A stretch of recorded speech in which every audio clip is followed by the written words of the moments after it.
Hello again and welcome back to the channel. Today the message is narcissism has destroyed dating and relationships. It truly has. This one is not going to be uplifting. Um, it's not the nature of it. It's not going to be one of those pick me up, lift me ups, just to let you know. What it is a very hard, objective view of the reality that we're living in. And so I want to talk about this. So just look around. It doesn't it doesn't take any sort of extreme intelligence or wisdom to understand that the world we're living in right now in the present day is extremely messed up. By all standards, it doesn't matter how you look at it, every which possible way, it is off, it's wrong, it's it's a marred version of what it's supposed to be. And dating and relationships are a huge part of it. And the narcissist and narcissism is maybe the biggest reason why everything is so out of whack. Because remember, narcissism is basically a series of bad, I would say evil, satanic traits.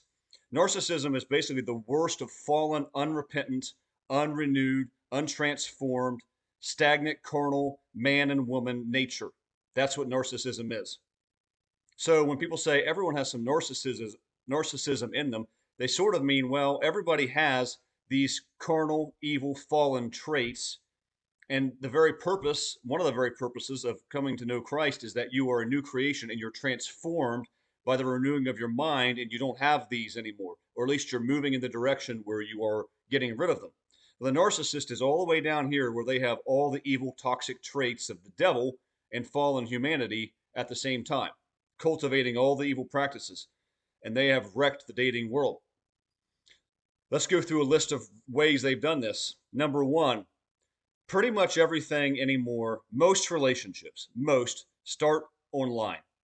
Many relationships never get offline, but most of them start online. Whether that's a dating site or that's social media of some other sort, they start there. This poses a lot of problems. There is no personal interaction and connection online. There is no personal connection and interaction via text. Dating sites are absolutely crawling with married people. Yes, married people, engaged people, otherwise what should be unavailable people, and toxic people. And down here at this little tiny group are people who are actually decent, who are looking for a relationship. There aren't many. And that's just like the real world. That part of it is just like the real world. So narcissism has absolutely facilitated the degradation of the dating site because it's the narcissist playground. They're on those bad boys all the time. Real accounts, fake accounts. They're behind your back. They're on their third arm while you're sitting in the car with them or doing something else. When they slip off to the restroom, if they're in the shower, if you are at work and they're not, whatever. Any chance they get, they're on there. And they're manipulating and they're lying and they're cheating and they're stealing people's time. The dating site is a a minefield. And people tell me all the time, well, it works. I mean, my best friend met her husband on a dating site. Okay, it's fine. As I always say, some people go to Vegas and beat the house. It happens. Most people leave with their tails between their legs in a worse place than they were when they went in. That's the dating site. It's now one of the primary, I think most couples meet on dating sites. And I'm not talking about lasting, loving, healthy. I'm talking about just people who are together. So they rule the roost on there. Dating sites are a massive way that this has occurred. So I got a list here, guys. Sorry, I had some printer problems earlier. Um, People will often say that you just have to wait for the right person. Well, if you're with a toxic person, you've had bad relationships, well, you just have to wait for the right one. Just wait for that right person. Here's the problem. How many right people are there actually out there today in our day and age? Not very many. I remember Jesus said something about this. I think it's in Luke chapter 18, um, verse 18, I want to say. But he talks about how when he returns, he says, when the Son of Man returns, will he find faith on the earth? I don't know. It's a good question. So the answer is no, he's not going to find faith on the earth. Not much. He knew that. He knows that. And likewise, you're not going to find a bunch of good people that are out there that are relationship ready, relationship capable. They're not out there. I'm sorry to say. We should know that better than anybody. The dating pool is minuscule, and it just gets worse as I go through here. But it used to be just wait for the right person. Just you're not with the right person, or well, guess what? There's not many of them out there. Most people on earth, sorry to say, myself probably included, are never going to find the right person. There's not enough to go around. So that's a major problem. And I'm sorry to say, too, even as a person of faith, it is not just as simple as God will bring him. God will bring him. God has a very limited amount of people to work with. He does. As I mentioned, will the Son of Man find faith on the earth? Will he find good people to pair with other good people? Not as much anymore. And also realize the narcissist is out there on assignment to attach to these good people like us and to destroy them. So the narcissist is wrecking, another way they're wrecking dating and relationships. What else we got here? Another thing that they've done is trust is completely broken anymore. Our society has become so narcissistic that there's no way to trust people. When you've gone through a relationship with the narcissist or toxic individuals, they break down all your boundaries, all your barriers, all the things you should have in place. They cheat, they lie, they steal, they manipulate, they gaslight. They do every toxic, evil thing to you that can be done. And that deteriorates your ability to trust other people. So, what we have today is a society where most people are running around not trusting each other. And not only that, are not capable of trusting people. One of the severe traits of narcissism, I shouldn't say severe, it's in all of them, is that they don't trust themselves. They know how shady that they are at the end of the day. They know they're doing things they shouldn't be doing. And because they don't trust themselves, they do not trust you or anybody else. Entering that relationship, people will sometimes say, if you do X, Y, or Z, you've broken the narcissist's trust and they can't trust you anymore. The narcissist never had trust in you to begin with or in themselves. It's not how they're not built that way. So when their toxicity bleeds out into other relationships and other people, they stop trusting. So we've developed a culture where nobody does. Very few people. And once you have been burned badly, badly, there's very little chance you're going to be able to fully trust people again, especially if this happens over and over and over, which to many of us it does. And I'm talking about God fearing people, good, honest, God fearing, spirit filled, oftentimes, people. They run into these buzzsaws over and over and over and over. And people will say, well, what's wrong with you that you keep running? The problem is they're everywhere and they're on assignment for people of the light. Don't blame yourself because you keep running into these people. Only blame yourself if you've figured out who they are and you keep allowing them to manipulate you. But sorry to say, you can't walk up to somebody, look at them for 2 seconds, and say, oh, that's a narcissist. See you later. Sometimes it's quick to point them out if they do certain things, but other times it takes time. They don't have a sign on their forehead that says narc. But you'll figure it out in time if you do know the right things. You do know what they do. So trust is broken. So many other things here. Because of this, and it's linked, we have an extremely guarded society. People walk around with on red alert all the time. Let me give you a very good example. If you approach, so most people were, like I said, meet on dating sites and social media and things anymore. And there's tons of problems with that, as I mentioned. But if you still want to go the traditional, conventional route that worked tried and true for all the ages, and you want to approach somebody that you're interested in, particularly if it's a man approaching a woman, because there's just more defense mechanisms in place for that. But oftentimes, what's going to happen is you're going to approach someone, maybe make small talk, give them a compliment, say you might want to talk to them sometime, ask for a number, give a number. Their guard goes whoop because of they've been burned by toxic people, because maybe they are toxic people. Whatever the case is, they're on edge. Their boundaries and red flags and stuff are ready to just ripen, ready to go. Oh, he approached me. He must be a stalker. Must be an evil person. Why is this guy asking for my number? That's the society that we're in, like it or not, and I can attest to it. Seen it over and over and over. Go online, look on YouTube of how many people don't approach others anymore. Just put in don't approach men, don't approach women, for example. Because they don't, because it seldom works, because people's boundaries are so ridiculous. They don't have healthy boundaries. They don't allow anything because they're so guarded, because there's so much toxicity everywhere, because primarily of the narcissists. So that's another way they've done this.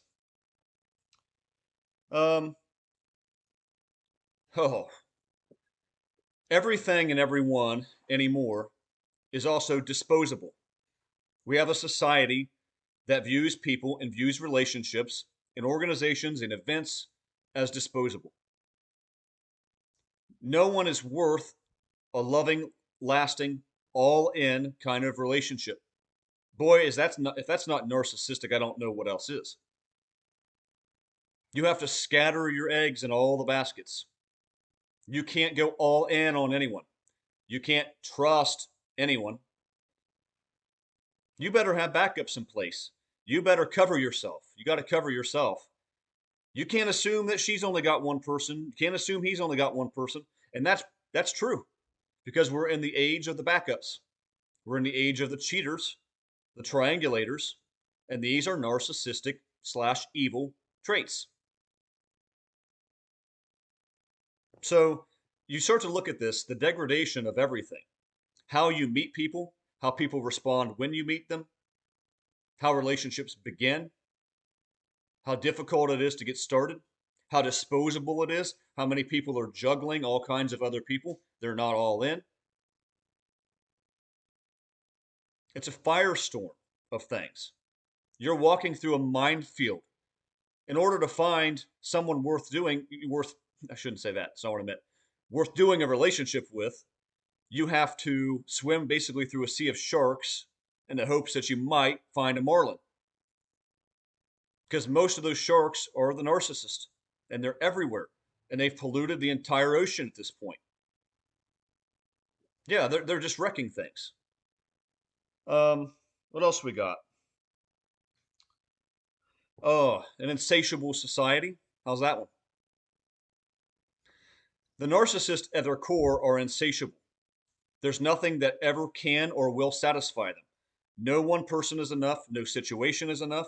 It doesn't matter how good they are, how good the person is, how great their situation is with them. They will blow it up because nothing is ever good enough. The grass is always greener on the other side. And guys, don't tell me that hasn't bled into society. That's not just among the full-blown narcissist. Why do we think divorce is so rampant? 50% for first time marriages, 67% for second time, 74, I think it is, for percent of third time marriages ended divorce. And it just goes down from there. At that point, stop trying. Stop doing this.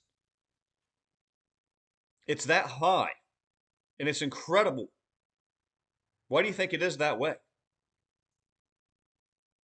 Because no one can be satisfied. People are going to tire of each other. They're going to view each other, like I said, as disposable. They're not going to be willing to go all in for the long run, for the long haul.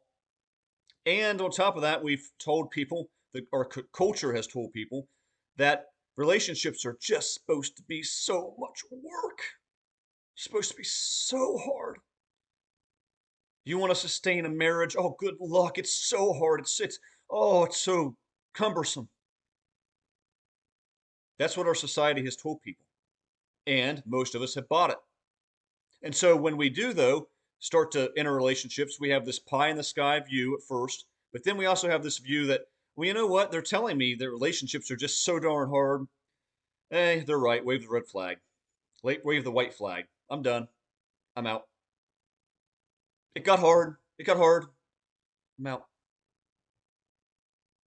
There's just so many lies that have been told, and most of these are narcissistic traps. But people are insatiable more and more than they ever have been. There's a saying, I don't know who coined it. It's not mine, but it's just completely accurate. That most people today want two things. They want two things in a relationship. Something better and something else. And that's true. Most people absolutely cannot be satisfied with one person for any period of time, much less a lifetime. And of course, as a result, marriage means nothing. Engagement means nothing. Relationships are disposable like the socks you wear, the baggies you put your sandwich in. Toss them. Move on to the next. There's always somebody else. There's always somebody better. Well, I don't like my spouse anymore. I can think of 5 or 6 things I don't like about them. It's done. Were they cheating? No. Were they good to you? Yeah, yeah, they were. I just got tired of it. He's not he's not as conscientious as he should be. He doesn't do this the right way because everything's disposable and people are insatiable. That is, at its core, a narcissistic problem. That has bled out into the world.